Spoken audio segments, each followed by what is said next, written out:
Hi, everyone. Dominic here with Smart Catholics Mastermind, and I'm excited to be joined by Tiffany Bryant. Welcome, Tiffany. Thanks for being with us. Thank you. Thanks for having me. Tiffany has a fantastic little story she's going to share in just a moment, where she cradle Catholic and then walked away to poke around in Wicca and then Protestantism, I think it was, and then came back to being fully Catholic. So we're going to dive right into that in a moment. But first, Smart Catholics Mastermind is a live series to meet the minds and hearts of our creators, people who are leading in our community, hosts. They devote their time and talent to mastering their vocation so that you can live a fuller life faster. Again, Tiffany, thanks for joining us today. Thank you. So I'd like to start with that, and I think hope I sketched out the outline of your story. Okay, and I'll let you go ahead and fill in the gaps and walk us through your journey and how you came home. Sure. Okay. Well, couple things. I wasn't a cradle Catholic. Okay. My mother was though, and her her mom was, but my dad's side was Baptist. So my family just decided to kind of let us make up our own minds, and they didn't really raise us as anything in particular. I thought I was in a Christian family, but we didn't go to church or anything. I didn't know any families who were more Christian. So I got into this rebellious phase when I was about 13, and I got into Wicca and the occult and stuff like that for really short amount of time. And then I kind of fell away from that and just stopped thinking about it really for a few years. Kind of fell into agnosticism. Um, but then I hit college and I met a lot of other atheists, and I started reading books from the new atheist movement, and I really went hardcore into atheism at that point. And so I was never Protestant. I went from just kind of a nun to Hmm. agnostic to Okay. atheist. So, and then it's been like 15 years of solid atheism until a couple years ago when I started learning more about the Catholic Church. I married a Catholic man, so that's kind of what got me interested in learning. So I joined RCIA, and happened really quick, my conversion. I, Just I think you mentioned at one point you were, what was it? You were trying to convert him or get him to stop what being Catholic or something, and he just. How did that happen for you? um, yeah, it took a few years for me to really open my mind because I was really wanting. I was used to being a member of skeptics and atheist groups where we were talking about this stuff all the time, and I was confident that if I was able to talk to him, I could talk him out of it. Uh-huh. But fortunately, he didn't want to talk about it because he probably knew I was of that mindset, and he knew he wouldn't change his mind about it. Hmm. So that really piqued my curiosity. So, years of not knowing, like, why are you religious? I don't get it. What is it? Why? How do you believe in God? Hmm. What's the evidence? And he Hmm. wouldn't give it to me. So um, Now, is it after because he didn't know, or he just knew that you just wanted to argue, and so he? probably What that was going on there? probably just knew I wanted to argue. So didn't want it to come between us, I'm guessing. But Okay. he also, he wasn't really church going. It wasn't like really at the center of his life at that point. He had been, Hmm. and he kind of fell away a little bit, when we first got together and our first few years together. Um, so actually, my whole conversion has helped him as well. So he's really, really into his faith now again too. Hmm. What were some initial points that really ignited that interest to start taking it seriously? Because I mean, there's all these other different Christian movements and so on. What was it that made you start taking Catholicism itself more seriously? Um, well, I think it was just the decision to sign up for RCIA in the first place. And I didn't sign up with any intention whatsoever of converting. Hmm. Like, I just, I figured I'm part of a Catholic family now. I should know the rules. So what am I going to have to deal with? Okay. None of these, because, we had some complications with getting our kids baptized and things like that, which, I Gotcha. was doing for him. I had no intention of raising my kids Christian or Catholic at all. Uh-huh. He said it was important to him, so we did it. And just all of the confusing rules. Well, felt like a lot of rules, Uh-huh. but I decided I wanted to learn about it. However, I signed up in like April or May, and RCIA doesn't start until August. So I had a lot of months to think about it and to research. I tend to research relentlessly and read. So I just started digging in, watching YouTube videos and reading books, and really just by the time RCIA started, I wanted to be Catholic. I didn't believe Wow. yet, but I wanted to. I thought it was really cool. That's awesome. So that's then gone on to inspire you. So it's still a recent conversion. So that's gone on to inspire you to uh, do some of your own soul searching and then start your own, like a little ministry. And I think you're also a catechist. Is that right? Not yet, but I'm hoping to be soon. Okay. So share with us, what you've created a blog called A New Eve. So first, why that name, and then what is it that you're doing there? So I used to, before blogging was a thing, it was just journaling, online journaling. There was a social network that was, you could connect with friends and like write in your journal and they could see it, that kind of thing. And I used to sign off all my entries as Eve. I don't know why. I just thought it sounded cool. Like I was kind of a gothic teenager and rebellious and stuff like that. So for some reason, I just, as a whatever 16-year-old, started calling myself Eve in my journal. So the name just kind of came to me when I started this blog.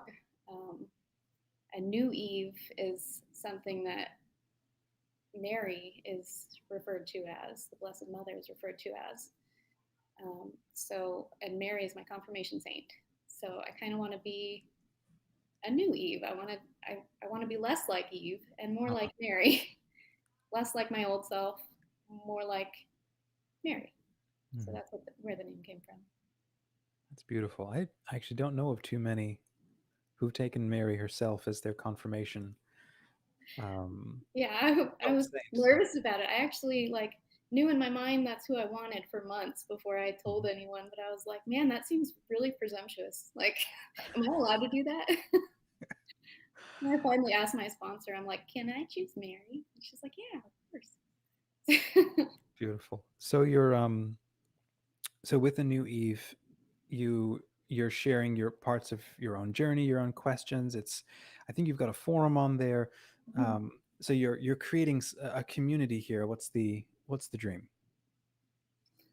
Well, yeah, it started out as kind of a way to explore Christianity because I'm not done learning. I mean, none of us are. That's the point of Smart Catholics. We want to keep learning Uh-huh. and strengthening our faith. Um, but I missed RCIA, and I really wanted to keep talking to people and thinking about these concepts. So that's why I started the blog.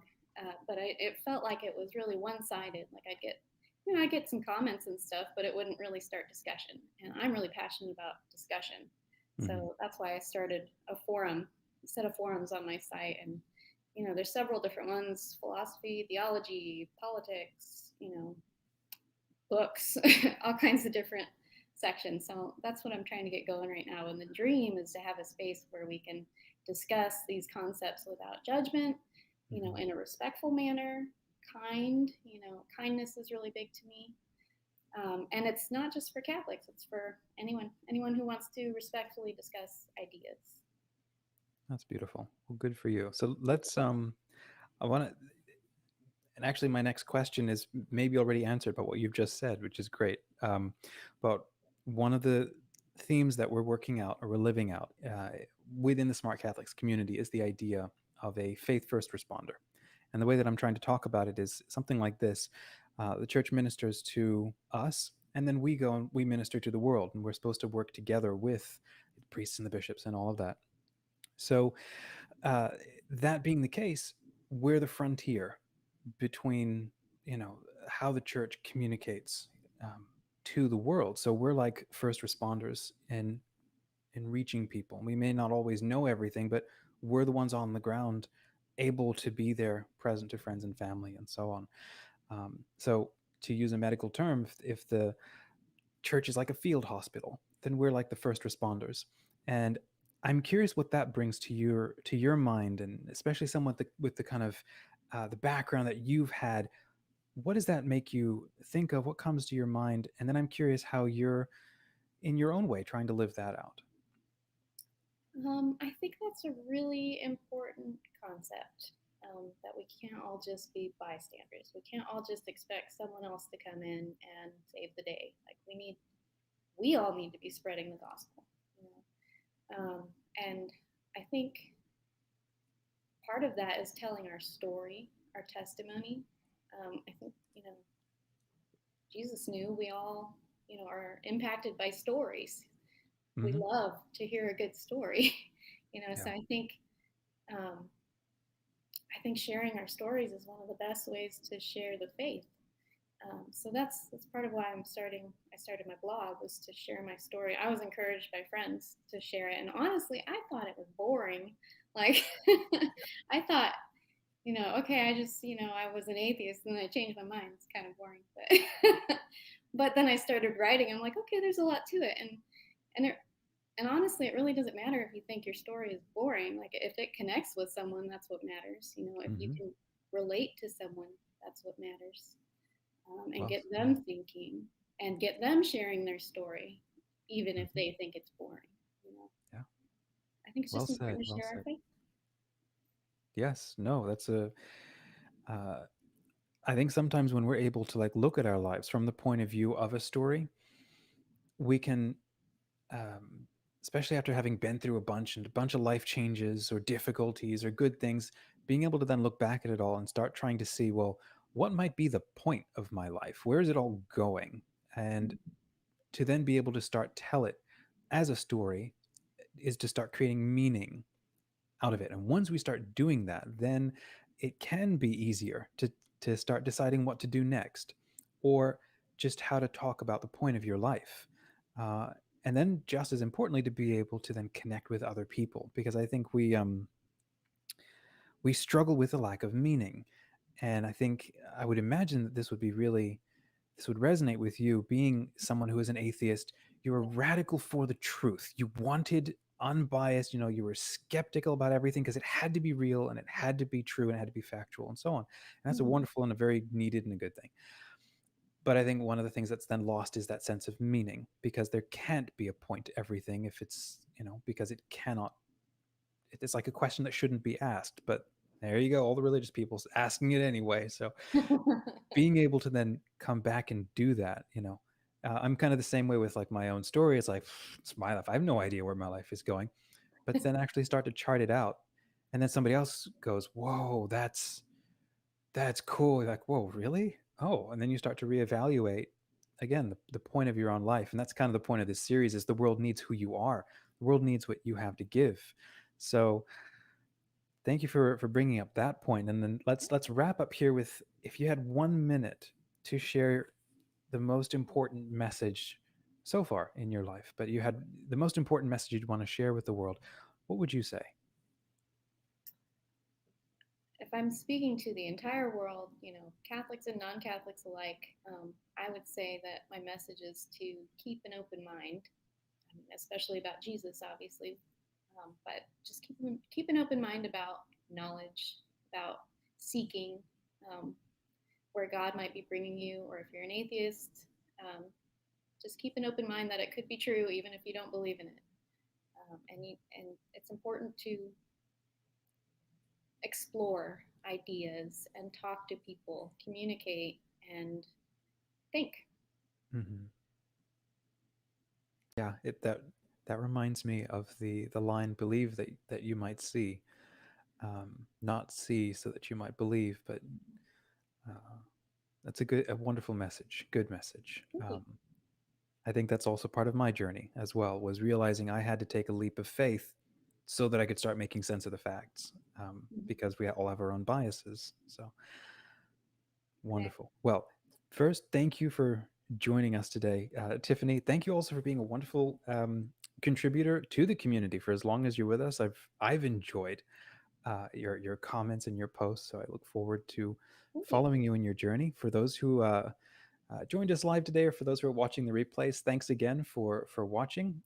Please share this episode with the one friend that you think would really like to see it. And maybe they're an atheist going through questions, or they're a friend who's kind of skeptical about things, which isn't always a bad thing. Come and regroup with us in the Smart Catholics community. It's free. It's Catholic. We're working hard to be free of trolls and ads and toxicity. We're faithful to the Holy Father, Pope Francis, and the Church. We are committed to a culture of kindness and learning. Does that sound like you? Come and join us. Thanks again, Tiffany. Have a fantastic rest of your day. Thank you. You too.